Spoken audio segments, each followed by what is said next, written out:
Yeah. So kind of like I told the other panelists, um, we're going to basically get on and have a response of some actions, right? I'm going to kind of explain what this habit is, right? Transformational leadership number 6, or the hot 6. We take responsibility. We play above the line. I'm going to speak about 5 minutes, kind of setting the tone so people understand what it is, especially for newer coaches. Mm-hmm. We're going to rock the house with this, dude. So I think Bob kind of shared with me an example of what his experiences are, where you want to take it to a negative place, right? And then how we've kind of switched that. So you guys will have 5 minutes. I got this big ass timer now, so we don't have to be looking around on the laptop. We kind of stepped up our game. We'll all have our own individual mics. I even bought some mics, mouthpieces for myself and some of the other speakers. Wow. Yeah, we're going full fancy. Well, we're going to be doing this twice a year. Might as well have what we need. Jamil cracks me up because he wondered why I bought a truck. Well, half the shit that showed up in my house wouldn't have made it anywhere without a truck. So, anyways, yeah. So basically, just kind of setting the tone. I think Bob, you shared with me you have pretty good experiences. Steve, do you have kind of some ideas or some moments where it was kind of a struggle for you? Yeah, I think there's so many opportunities to discuss different areas, whether it be in our own personal health, within our teams, with our clients. I kind of wanted to get a feel for what everybody else was thinking, so I could kind of go a little bit of a different direction. If someone was speaking about, for instance, for the glitches that were in the website or something like that negative chatter that we had going on, how we responded to that. If someone else was doing that, I was going to go more in a personal area or something like that. So I'm glad we got on this little discussion to kind of get a feel for where everyone's at, because there's so many opportunities to talk about this. No, absolutely. I agree, because I know for the other panel, they have direct questions, so they're guided a little bit more. So one thing I will tell you right now, Steve, is if you're on and you feel like you're getting stuck, I'm going to ask something to move you forward, so you'll be all right with that. But yeah, so I think Bob's experiences are two more a little bit intimate experiences. One was the interaction with one of her leaders or his leaders, and how he kind of took it the wrong way because of his headspace. If you want to touch on, I wouldn't go to that place with the technology thing, just because we're kind of getting out of that. And people, so here's something I've learned just as an outside observation, kind of hopefully giving you guys some good information, is people that aren't in your space and Bob's space and my space and James's space, if that experience just happened, as soon as you say that word, they're going to think that the whole time and never hear anything the rest of the time. You know what I'm saying? And not to say I'm not saying to brush it under the bridge and it never happened and let's just ignore it. Not saying that at all. But we want to get something that's going to bring value of like, oh, so when I was talking to my sister and I really wanted her to do this and I wanted to quit because my sister didn't want to do this and it just devastated my business, or my husband, or I talked to a really good friend of mine, and Bob's example, his friend unfriended him twice. His best friend unfriended him twice on Facebook. I'm giving that as an example, and I didn't even realize that's what you're doing. But just some of those really tangible experiences of, I had this lady. Give you a great example, Bernie Castaneda. He's one of our big gurus in this business. He really, when he's on fire and decides to, can do really well with this business. He had a lady smack him in the face because he was out making a connection. And she felt like he was calling her fat, and how that could have devastated his headset. But it was just, I was being genuine. She took it to this place, and that's not even what I was saying. I'm not saying you have to get some dramatic stuff going, but do you have any experiences off the top of your head that you feel like? I'm dealing with one right now, actually. It's a client who from the time she started, it was the drama triangle. It was totally the drama triangle. She did an explore call with one of my coaches, ended up coming on with another one of his coaches, his downline.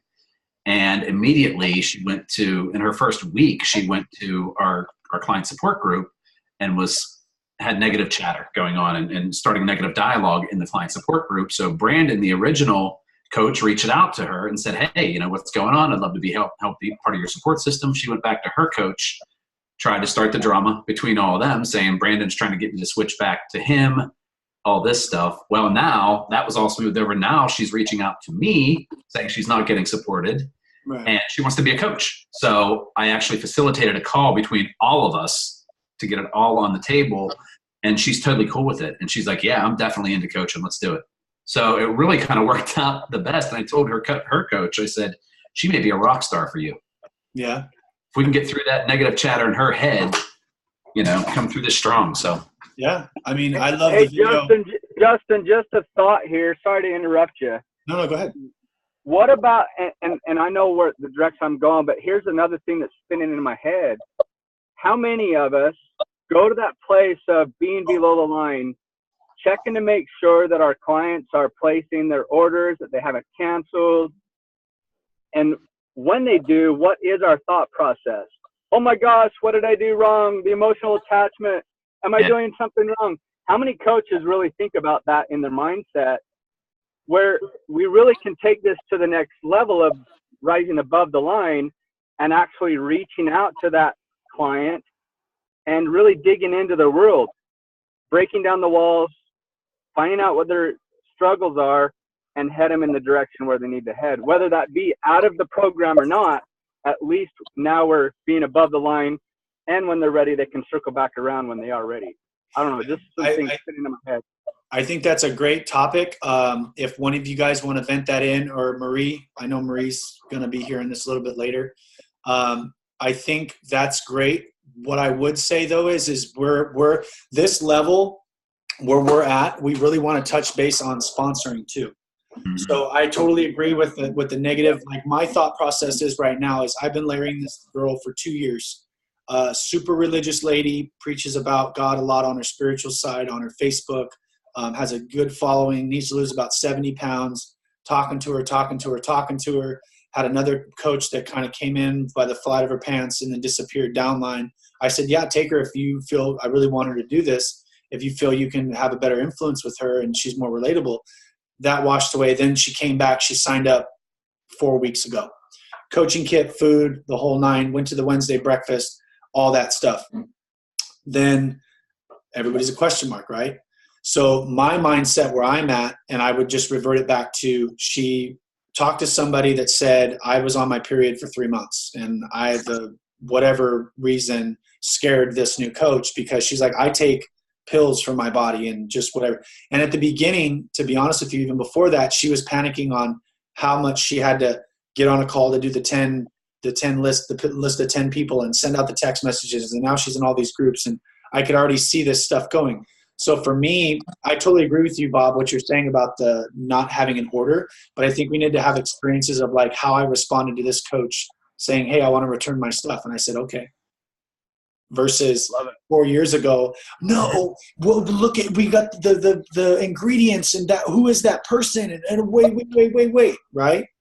So just make sure that when you guys are talking, we're not just funneling client, because I listen to what people say. And if that's where our focus is as leaders, that's where our team's focus is. That's why you have 6,000 frontline no coaches. Well, I don't know why I'm not bringing on coaches. I don't know why I'm not bringing on coaches. So all I'm saying is we can use that as an example, 100%, Bob. But let's also make sure we layer in with a coach. Like our friend came on and they wanted to coach and they were going to do this, and then they disappeared, and that's okay. And how I responded to it that way too. But I totally agree. Yeah, you guys throw in whatever you want. I'm not really saying anything. I'm just kind of interviewing you guys. Hey, Justin, that's kind of where I was going with mine. I was thinking. Oh, I'm sorry. Go ahead. No, so go ahead, James.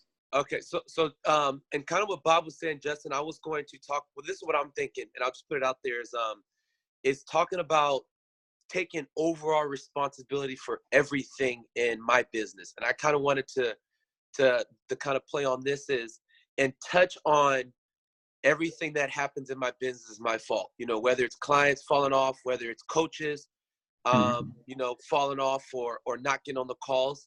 But really for me, and I think I was kind of give my personal experience of staying above the line is I have a tendency to be very competitive. And then once I get competitive, I start comparing. And then once I start comparing myself to other coaches, and, you know, he's been coaching the same amount of time as me, and this person is this, and I'm here.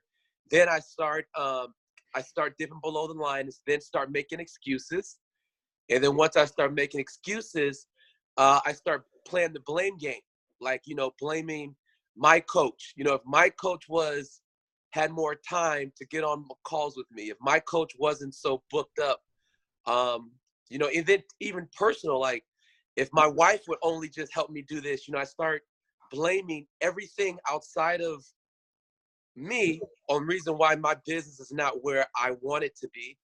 And I think I have to, and we dip below the line, we start making those excuses and stuff. And then I have to remind myself that, this is my business.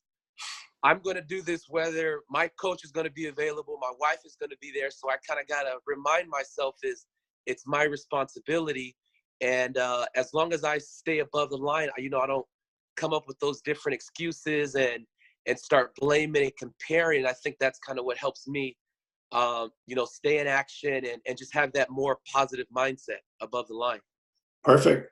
I think you bringing in your personal relationship too is where we walk with our business is where we should walk in our personal life.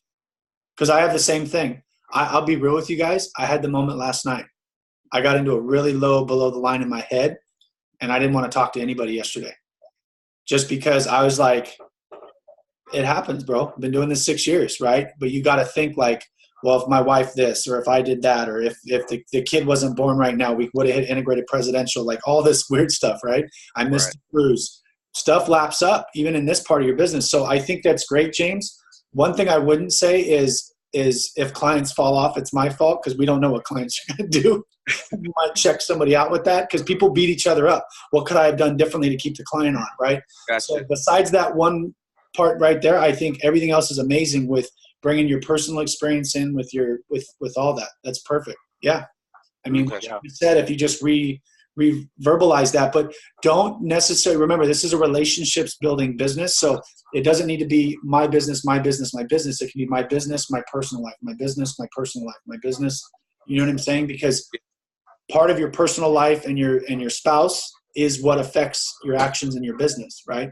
Yeah. In fact, go look at the video I just posted this morning too, James, when you hop off. It was a really good video. Kind of weird how timing, I just happened to see it.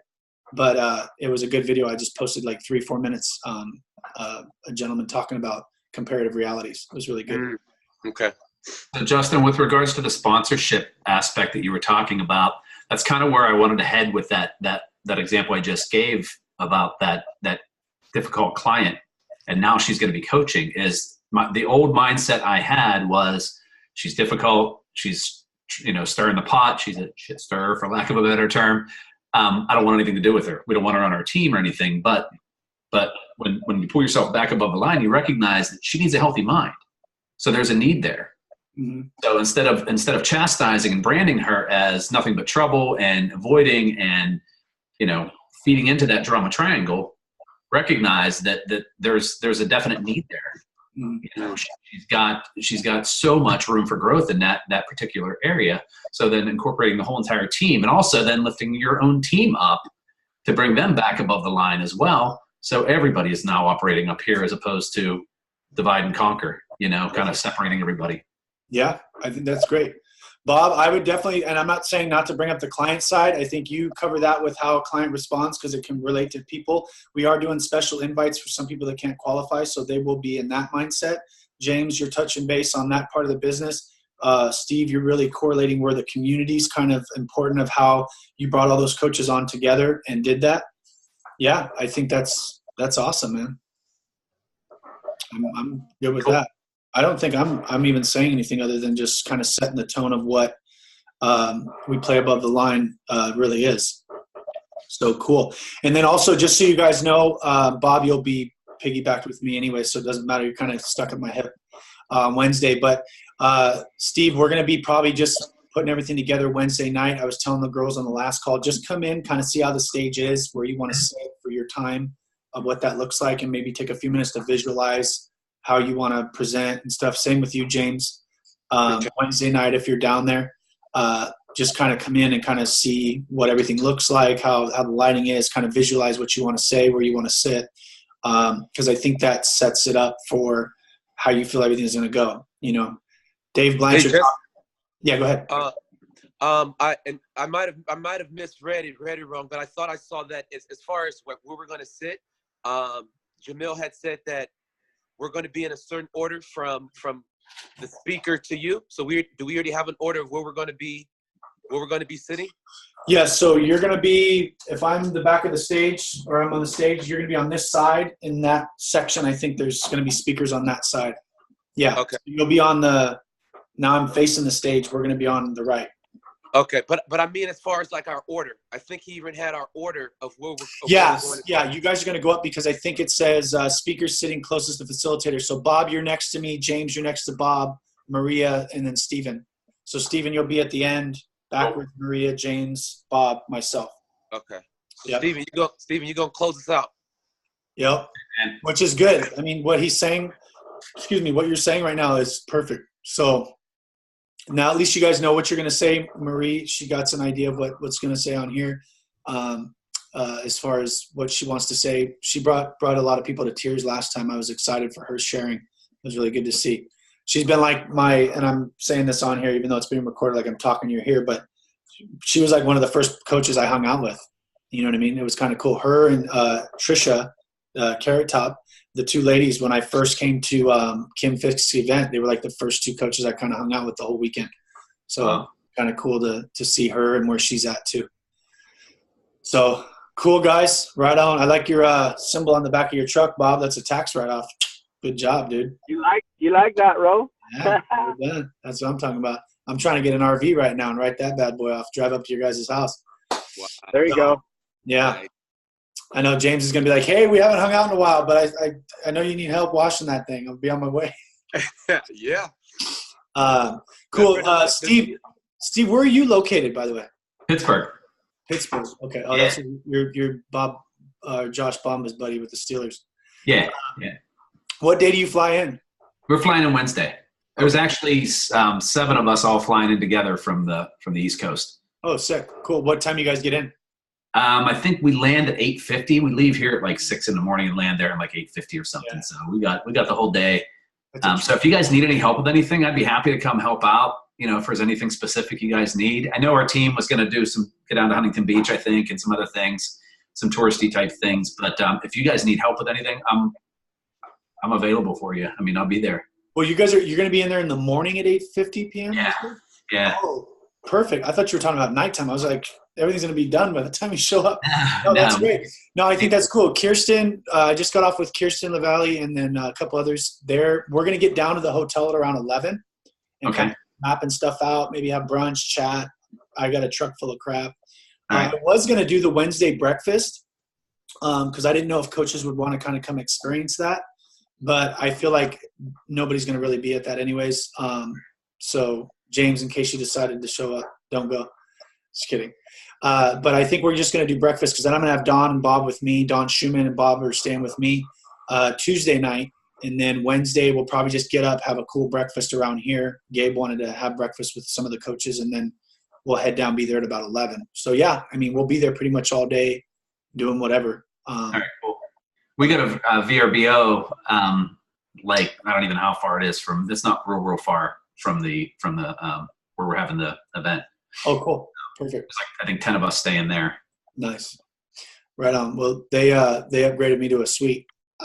I'm excited. Bob, you missed out, brother. I tried. It's all good. No, it's all good. I'm bringing a team with me this time, so it's all good, man. Yeah, there you go. Biscuits and gravy. Bob's gonna hit global this month. We better cheer him on. Nice, man. Rock and roll. James, don't be comparing, dude. I seen you comparing. You see, I went with that right away. I went down that line. Yeah, I saw that. I saw your eyes. I saw your eyes, dude. I'm beyond you. No, it's all good, man. I was 6 clients away from integrated presidential last month. So, Oh, wow. Yeah. So, but it's all good. It's only a It'll happen when it happens. Yeah. It's only a $4,500 bonus check I missed out on. Oh man, that baby. Yeah, no, it wasn't the baby. I you know what's exciting is the person who was going to do it. I wasn't thinking she was even going to do it because I've had 9 EDs for a while and I've really been working down my legs. Like last month, our group volume jumped up like 130,000. Wow. So I've been really working in depth and not really worried about my front line. So now Justin's back to like I was a brand new coach So very much sending out messages about the business, all this stuff. So in fact, the kid I'm buying the RV from, he almost died of colon cancer. So he's super fit. He has to eat super clean, and young 25-year-old kid, but he's very passive. He's like we are with coaching. Hey, you know, take a look at this RV. If you want it, great. Next one. He's like, just let me know what your thoughts are. Not very much. Okay, so what do you know what I mean? And I was like, dude, you got a great personality, man. And you seem like you eat good and you're healthy. He's like, dude, people ask me all the time. So we'll see. He might be a pretty heavy hitter. He's been talking to me. He's like, everybody at the office wants to do the program. I'm like, and he doesn't think the program's expensive. So, you know, I've been backing, like I'm a brand new coach and I don't even have a team, full front line, ready to go. So yeah, I'm excited. Cool, man. Well, good stuff, guys. So, yeah, Marie, we'll get this to you. Enjoy your cruise. Love you. Miss you. And then, guys, it sounds like you guys got some good stuff to say. So, Bob, you going to touch in on that part 2 with yours, like towards the end with the how to yeah. I'll try to incorporate that stuff. Obviously, I definitely want to go below the line with my buddy from junior high. Yeah. Talk a little bit about my calling out Kim Fisk at the Kim Fisk event. Yeah. With the hugs, and then go right into rising above the line, and then perfect. I'll incorporate it somehow. Cool, awesome, yeah. And I would just say how to manage disappointment, like, you know what I mean, a little bit on this is and bring that up because we are talking about staying above the line, but it's how to manage disappointment is really the end all. So, yep. Cool, boys. All right, let's get a picture real quick. I got a picture with the girls. I got to get a picture with you guys though. Okay. All right. Ready? Yeah. James, quit thinking that way, bro. You'll get there. It's all good. I haven't seen you in a while. I just want to bust his chops. All right. We'll talk to you guys soon. Safe travels, Steve. I miss you too, Justin. I miss you too, brother. Well, I mean, I'm at the breakfast every Wednesday. I know you live in the same city. I'm just saying. You didn't see me there? No. Definitely didn't see you there. So, all right, guys. We'll talk to you soon. Wednesday. I'll be there next Wednesday. Guys. Thanks, guys. Have a good See you day. in a few days.